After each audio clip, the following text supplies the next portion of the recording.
there everyone, it's Rachel and I'm here with another card. This was a fun fold. I am using the Floral in Bloom Designer Series paper for this one, and I've matched it up with the Delightful Wishes bundle. So you can see that there, I do use the sentiments of this one and the dies as well. These actually match beautifully. So you can see a little sneak there of how I'm going to use it for my card.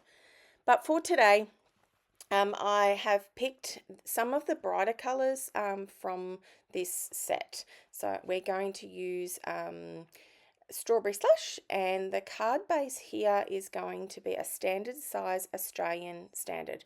So I'm going to say the same thing I do in every video, is that I'm going to pop all of my measurements down the bottom of my video. And I am going to put a converter, online converter, so that you can add that in if you need to convert it to inches. My brain just does not work that well in inches. So you can see I'm going to first of all start with a base, a front the front card is what I'm trying to say. So I'm going to use DSP and line it or matte it with a basic white. So that is going to add as our base our base is going to have this patterned paper added. So a lot of our second side of DSP have a plainer side, so I'm going to start with that one for the green, and for the front one I am going to use matte it again with white and use the floral. So like I said, just have a little look down the bottom. That is all of the measurements for you to follow along with this. I am using the Tombow glue, so it's a multi liquid glue. I use this for everything. I find that it adheres pretty much everything and anything. So and it dries super fast. So that's what we like. So that's the front as a start. We're going to go to the inside next. And there is a bit of a reason as to why, and I'll explain that later on.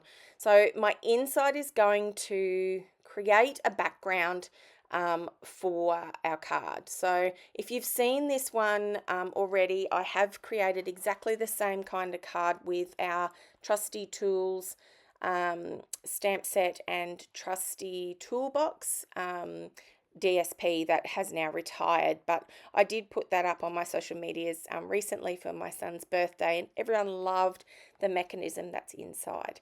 So in that one, and the same as this one, I'm going to use that pattern paper to create your background. This is very pretty. So I wanted it to sort of spring vibes to me, but I have made sure that I've used all the same colors.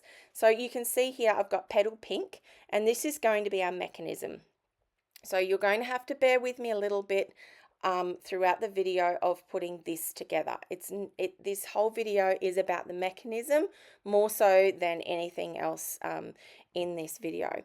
So you can see our measurements for this one. It is I think it's 10 centimeters by 8 centimeters, and then we're going to score that long side where either side is 1 centimeter. So it's going to create a tab. You'll see that as I go through the video.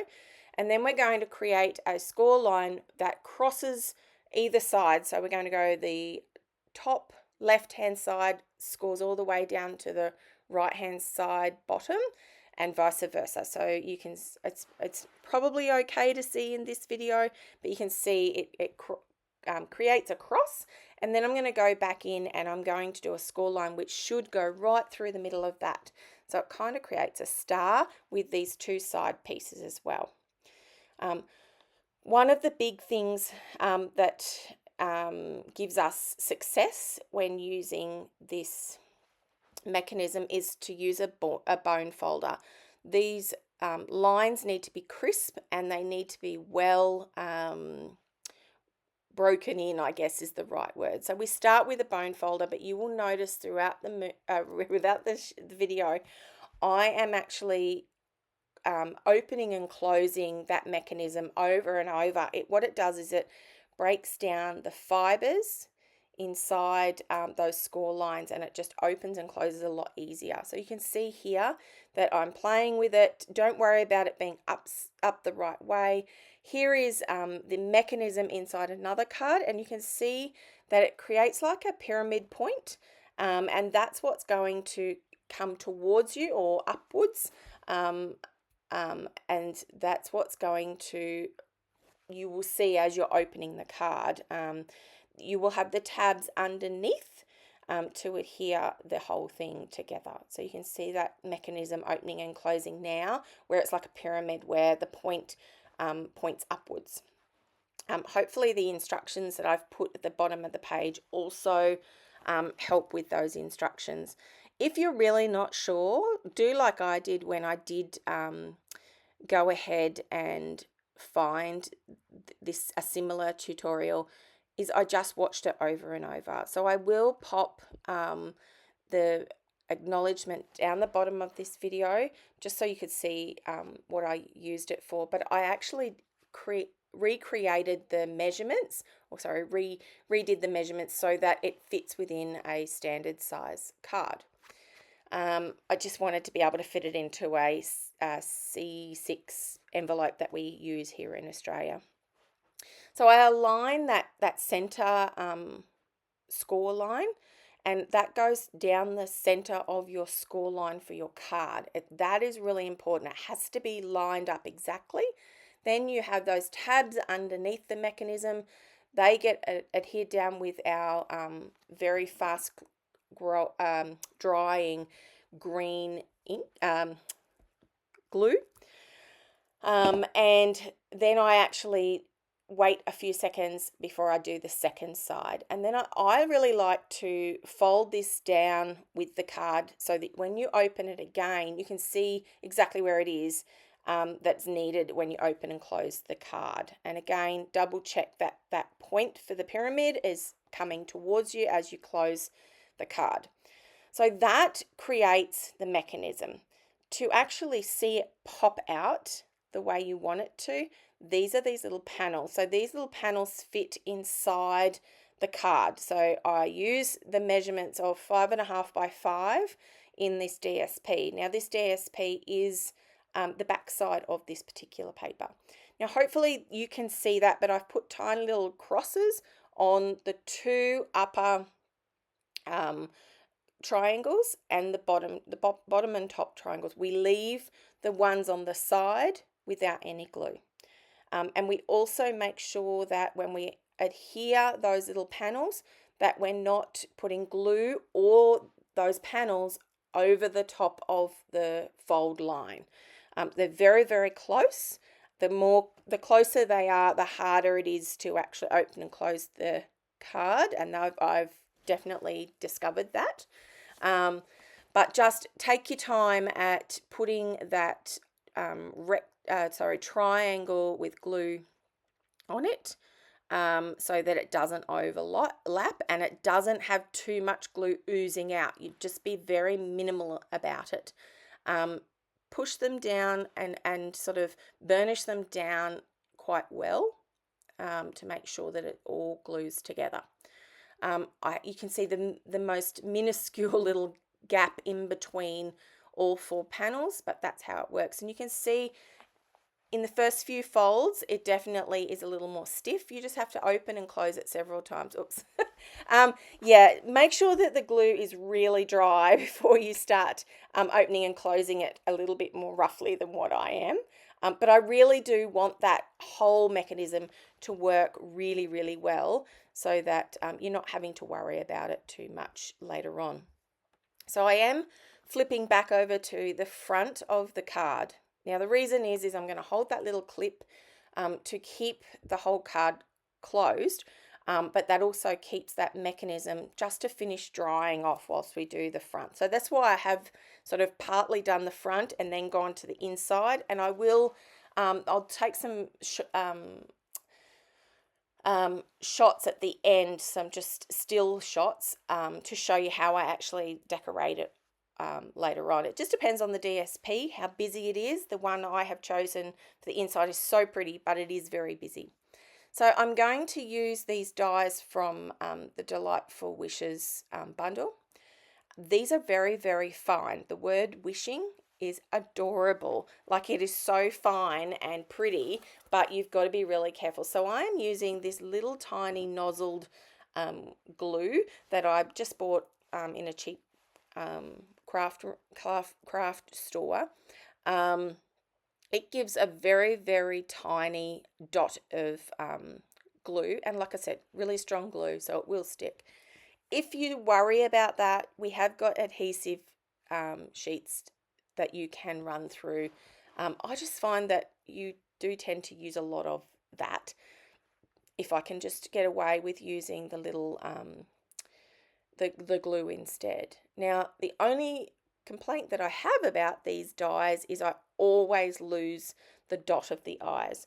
So I've just decided that when I do that, I'm just going to grab out any of my little tiny embellishments, retired, new, doesn't really matter, but I need something to make that little eye dot. So that's what I'm going to do for that.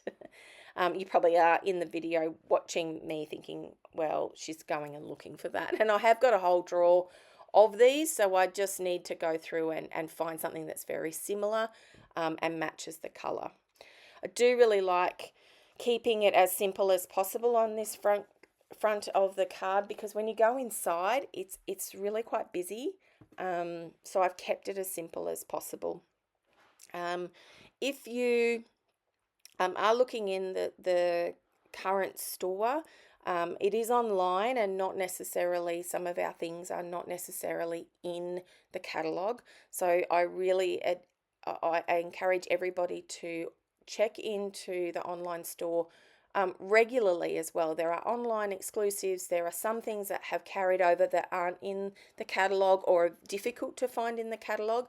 So those two items that I showed at the beginning, the DSP and this bundle, they are currently available. But of course you can mix and match. If you don't have something like this, you have something retired, or you're watching this video later on and those things are no longer available, you can swap them out with the other things.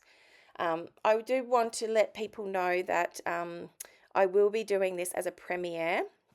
So for everybody who has been joining me, that's wonderful, and thank you so much. I love the fact that I've got people in there in the chat as well, but if you don't, that's okay. Just join later on as the replay, but please make sure that you are leaving me a little bit of a comment and a bit of love on the video as well.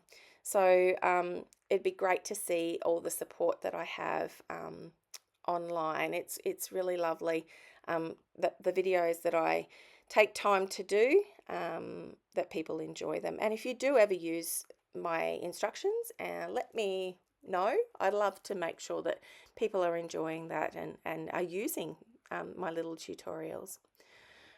Like I said before, if you are here in Australia, it does mean that I am a Stampin' Up demonstrator, that I have availability to help you if you don't have a demonstrator already in Australia. I can only use those people, though, however, who are in Australia to help them, but there are plenty of others around the world as well. So that kind of sums us up. Like I said earlier, I actually finish my video with just taking some photos of the inside, using some of the other elements, but that's pretty much all that we've got for today. I hope you really enjoy this one. Thank you for joining me. I'll see you next time. Bye.